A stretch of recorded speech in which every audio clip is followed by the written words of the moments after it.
મોરબીમાં 2021માં 4 ગેંગો દ્વારા મળીને અંધાધૂંધ 12 રાઉન્ડ ફાયરિંગ કરી મમ્મુ દાઢી નામના વ્યક્તિની હત્યા કરવામાં આવી હતી।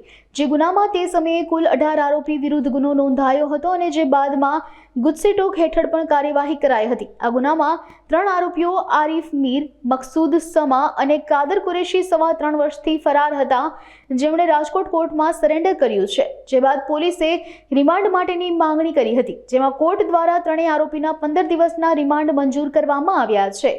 સપ્ટેમ્બર 2021માં મોરબી ટાઉન પોસ્ટ વિસ્તારમાં સરા જાહેરમાં અંધાધૂંધ ફાયરિંગ કરી મમ્મુ દાઢી નામના ઇસમને હત્યાને અંજામ આપવામાં આવેલ હતો। જે સંદર્ભે ખૂનનો ગુનો મોરબી સિટી પોસ્ટમાં જાહેર થયેલ હતો। જે ગુનાની તપાસ નીતિ સુનારા રીતે વખતના પીઆઈ ચાલી રહેલ હતા। જે ગુનાની તપાસના કારણે આ હત્યાને અંજામ આપનાર આરિફ મીર તથા તેની ટોળકીના સાહેદો હોવાનું જણાઈ આવેલ હોય આ કામે ગુજસીટોકની કલમનો ઉમેરો કરવા તજવીજ કરવામાં આવેલ। જે ગુજસીટોકની કલમનો ઉમેરો કરવા માટે લઈને મંજૂરી આવતા નામદાર કોર્ટમાં આ બાબતની જાણ કરી અને કલમનો ઉમેરો કરવામાં આવ્યો હતો।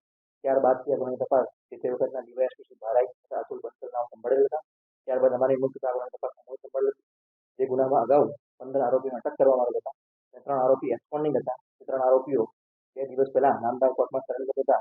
તે ત્રણેય આરોપીઓને ગઈકાલે નામદાર કોર્ટમાં કસ્ટડી રિપોર્ટ સાથે હાજર રહી યોગ્ય દલીલો કરી અમે કસ્ટડી સંદર્ભે રજૂઆત કરતા નામદાર કોર્ટે તેઓની 15ની કસ્ટડી અમને સોંપેલ છે। જે આરોપીઓ આરિફ ગુલ મોહમ્મદભાઈ ધોડા મીર, મકસૂદ ગફુરભાઈ સમા તથા કાદર ઉર્ફે બચ્ચન ગનીભાઈ મતવા આ ત્રણેય આરોપીઓને ગઈકાલે રાત્રે લાવી અટક કરી તેમના ધોરણસરની કાર્યવાહી હાથ ધરવામાં આવેલ છે। જે આરોપીના રિમાન્ડ મેળવવા તજવીજ હાથ ધરવામાં આવેલ છે। તે આરોપીઓ સંદર્ભે અગાઉ મૃતક બાબતમાં ઊંડાણપૂર્વક તપાસ કરવામાં આવેલ છે, વિશેષ તપાસ જારી છે। આ ઉપરાંત આરોપી સવા 3 વર્ષથી નાસ્તા કરતા હતા તે સંદર્ભે પણ આરોપીઓના જે હાઇડ આઉટ હતા તે સંદર્ભે તથા અન્ય કોઈ મદદગારી કરી છે કેમ તે સંદર્ભે તથા અન્ય ગંભીર બાબતો સંદર્ભે તપાસ જારીમાં છે। જે તપાસ જે મુદ્દાઓ છે તપાસ તબક્કે કરીને આવે છે। તે વખતે કુલ 23 જેટલી મિલકતો જપ્ત કરવામાં આવેલ છે। આ ઉપરાંત બેંક એકાઉન્ટમાં જે રહીને રોકડ રકમ સીઝ કરવામાં આવેલ અને આ તજવીજ સંદર્ભે ગૃહ વિભાગની મંજૂરી મળી નામદાર કોર્ટ રિપોર્ટ કરવામાં આવતા નામદાર કોર્ટે આ મુજબની જે કાર્યવાહી છે તેમને મંજૂરી આપેલ છે।